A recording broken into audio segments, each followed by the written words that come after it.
Okay, I have with me this morning the esteemed Captain Terry Kaltenbach. And Terry, maybe you could give yourself a brief introduction and maybe talk about the topic that we are going to be discussing today. Sure. Well, I grew up in a small town in Wyoming. All towns in Wyoming are small, but this one was about 4,000 people. Buffalo, named for Buffalo, New York. Uh, Went to school there, graduated high school, went to the University of Wyoming, graduated there with a degree in international affairs during the Vietnam era, and ended up being fortunate enough to get in a Navy commissioning program as an intelligence officer. Went to Pensacola, trained in Denver in intelligence, and came to the West Coast in a photo reconnaissance squadron, did a tour in Vietnam on the USS Shangri-La, and then got out and got in the reserves and stayed for another 22 years. So I did total of 26 years of reserve and active military service in the Navy. Was a naval intelligence officer and was fortunate enough to retire as a captain. And then been in the insurance business for closing in on 54 years. But the topic at hand here is the Thom Scholarship, now known as the Johnson County Scholarship. The reason I was interested in was my brother received one, among other things, and a number of friends of mine received them. And I was fascinated by the fact that a town as small as this town I grew up in, we had about 200 kids in the high school.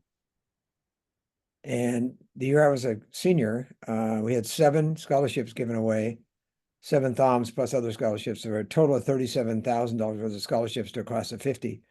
Describe the name of the scholarship. It was called the Thom Scholarship. It's now called the Johnson County Scholarship because it's Johnson County, Wyoming.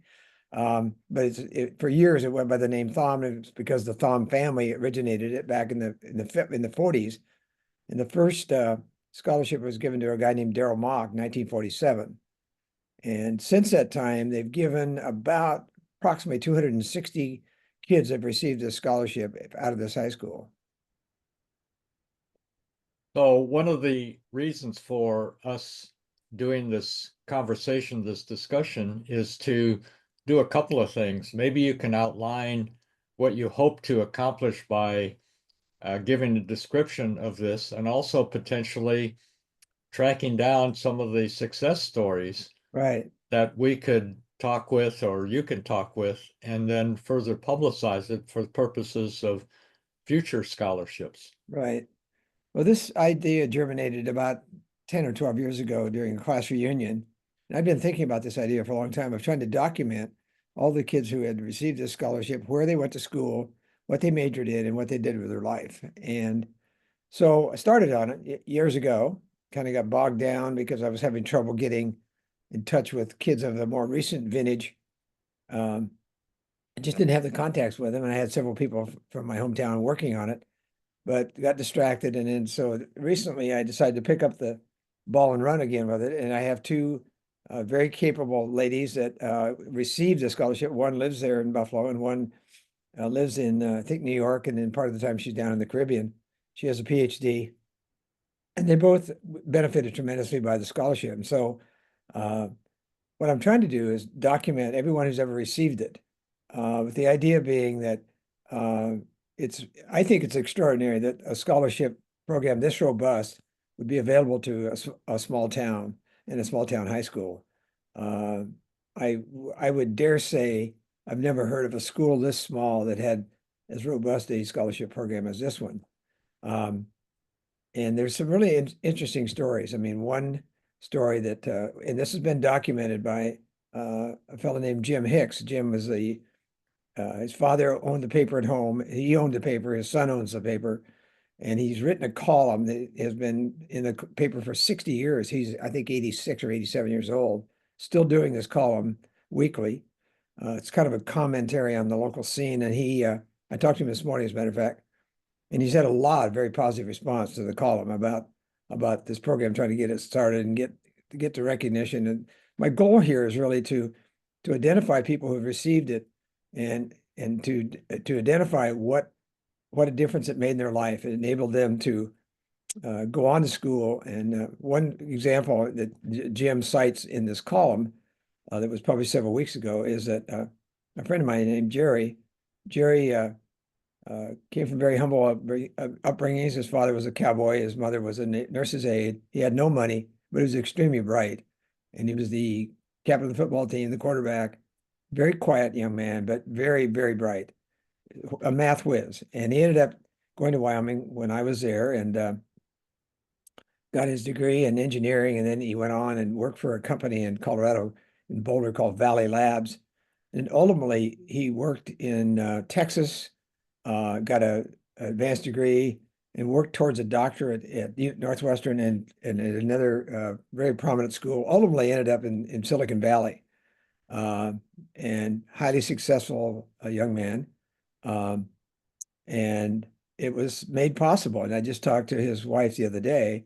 And there's no way in the world Jerry would have been able to go to school without the benefit of the scholarship. So he's a classic case of what I think the scholarship's all about. And the interesting thing about it was if you received one, if somebody in your family received one, so for example, my older brother got one, I didn't qualify because they wanted to spread the wealth. And so small town, they wanted as many kids as possible to benefit by the program. So if your older brother got one or older sister got one, you didn't get one. Which I think was only fair and right that be the way that's the way it was. And then another example was the Thom family came out to Wyoming in the 40s and basically set up a compound in the mountains above my hometown. And every summer they'd bring their family out. And there was a young lady who was part of a very large family. They must have had 7 or 8 kids, all of them extremely bright. And she became like the nanny for these kids for this Thom family. And so once she became a senior in high school, there's no way in the world they could not give her one of these scholarships. So she became the first female to receive one. And she sort of broke the glass ceiling, if you will. Her name was Anna Jacobson. And it was very bright, still is. And so then when I graduated, there were 7 kids that got them in my class out of 50. And I think there were either 3 or 4 girls out of 7 that received the scholarship. So, and that was only like several years after she got hers. So I think maybe 3 years afterwards. So already the impact of her receiving one was being felt even in our class only 3 years later. So Well, between these two individuals, Anna and Jerry, overall, I understand there's over 260 recipients. that's correct.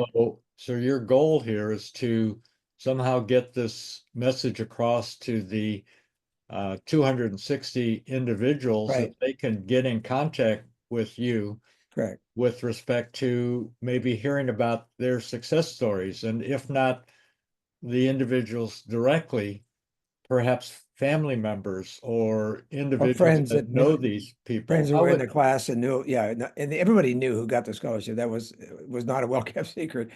And I have actually, Ron, I have about 30 out of the 260. I have 30 chronicled already.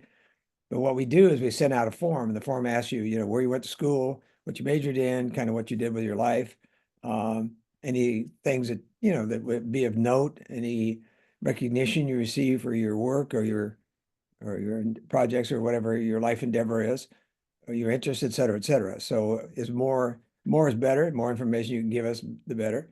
Because I'm just trying to chronicle what a difference this scholarship made in the lives of these 260 people. That's how really the can goal. these individuals, aside from the 30 responses that you already have, how can they get in contact with you and either Christine or Yeah. anyone else that's Uh, organizing? Probably as easy to get a hold of me as anything. My email address is tmkbach43@gmail.com. So again, tmkbach43@gmail.com. So just email me and tell me that you're either the recipient or you know someone who did receive it, and I'll communicate with you, and then we can get the form out. And it's a pretty simple process, really. And the people that have already participated, I've had a lot of that information for a number of years now. That was the early group that I was able to easily reach because they were closer to my age, and I knew them, I knew the families, and it was easy to reach out to find out where they were, how to get a hold of them.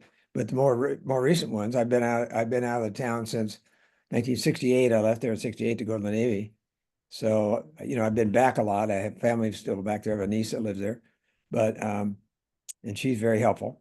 But there's still a lot of kids that I obviously don't know because we're talking several generations since I left. So are these scholarships still being given out then, Terry? Yes, they are, Ron. Yeah. I think If one was when I to, was when I was in college, when I was in high school, it was 1,000 a year.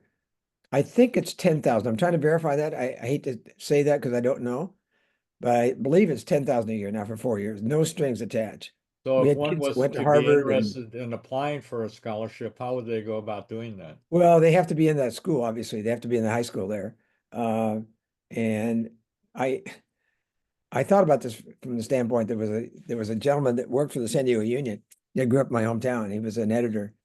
And I always thought it was interesting that especially, and this was long before COVID ever hit, but after COVID hit, of course, tremendous amount of people moved out of California, and a lot of men ended up in Wyoming, believe it or not. They were trying to get away from urban areas. And I just thought, if I was a parent and had a way to make a living uh, in Wyoming, and I could avail myself of my child to have a scholarship, might be not a bad strategy to move there and enroll them in school. You know what I mean? But I never did get him to do the article. I was trying to get him to locally here in San Diego because there's a lot of people went to the University of Wyoming like I did, but they came from California. There were hundreds of kids that came from San Diego and went to the university because it was number one, a very good bargain financially and a very good school because my professors were Stanford and Harvard PhDs when I was in college. So I didn't feel like I ever got shortchanged on my education. So you have had 30 other responses aside from Jerry and the young lady you mentioned. Who comes to mind that would be interesting to speak with about the impact of the scholarship had on their life? Well, I have a friend too that's it's a little older than I am, and I've solicited his help, I should say. Um, he has a doctorate in I think English Lit, and he taught at St. Cloud University in Minnesota, still lives there, and he is very interested in this project, and he's willing to reach out to anybody he knows and he has kids that are younger that are more the peers of the kids that got it now. They grew up in Minnesota and not in Wyoming, but he used to go back a lot, like we all have. And I have this whole range of friends around that I grew up with that still live there or live nearby. And we get together from time to time and tell the same old stories. But it's amazing that, and I don't know that a lot of people that I know have friendships that go that far back, where they are still good friends after, we grew up in the 60s and we're still in touch. And we pick up like we never were apart. Part of the charm of living in a small town, I guess. Well, there's another old saying. I don't know where it comes from. That's a statement that blessed are those that who plant seeds for trees under whose shade they'll never sit. Exactly. It sounds like this scholarship is exactly along the lines of planting seeds for trees under whose shade Yeah, the Thom that's a family great way of might putting never it because sit. that is exactly the situation here. I mean, um, I just find it remarkable I mean, this one family I know very well. I roomed with one of the brothers, they're twin brothers, and the older brother was my brother's age, and he got one, as did my brother, the same year. And he went to MIT, Brooklyn Polytech, Harvard, and ended up being a polymer chemist. And he co-founded or co-developed, I should say, the XS70 film for Polaroid. Hmm. And he's an extraordinarily smart guy. And we had a guy who was an engineer on the engineering department in the highway department, and he was a math whiz, and he helped tutor this guy so that when he got to college, he would be able to compete because our math department wasn't as robust, obviously, in this small town high school as it was if you're at Nutri or in Chicago or some other well-known name schools, you're competing with kids that came out of those high-powered high schools. Well, he had the brains, but he just didn't have all the coursework. So they tutored him in math, and he did well. He did very well at MIT. So Terry, is there any closing message you might want to transmit to those that are watching this that Yeah, if you be have any interested? interest or know of anybody who graduated from Johnson County High School anytime between, 19, in the 40s, all those people are passed on, but anybody that say that graduated in the 50s, all the way up to current time, I've got the names all the way up to 2017. I don't have the 2017 beyond, but I'm going to be able to get those fairly easily because I am in touch with the guy that's running the program now. And the fellow that ran it for many years, I grew up with, I've known him all my life. And he gave me most of the names, but the most 7 years, 2017 on, I don't have, but I could easily get those names from the high school, I'm sure. But anybody that graduated, especially in the last 20 years, anybody from the 90s on, say 25 years, if you know anybody that grew up there and went to high school there, that could reach out to the recipients and get me in touch with them, I would appreciate it a great deal. Well, Captain Terry Kaltenbach, thanks for taking time out of your schedule, and we'll get this posted and distributed, and hopefully people that are know people that know people will Right. get in contact with you. I appreciate that very much, Ron. It's great to be with you, and I appreciate your getting the word out for me. Thanks, Terry.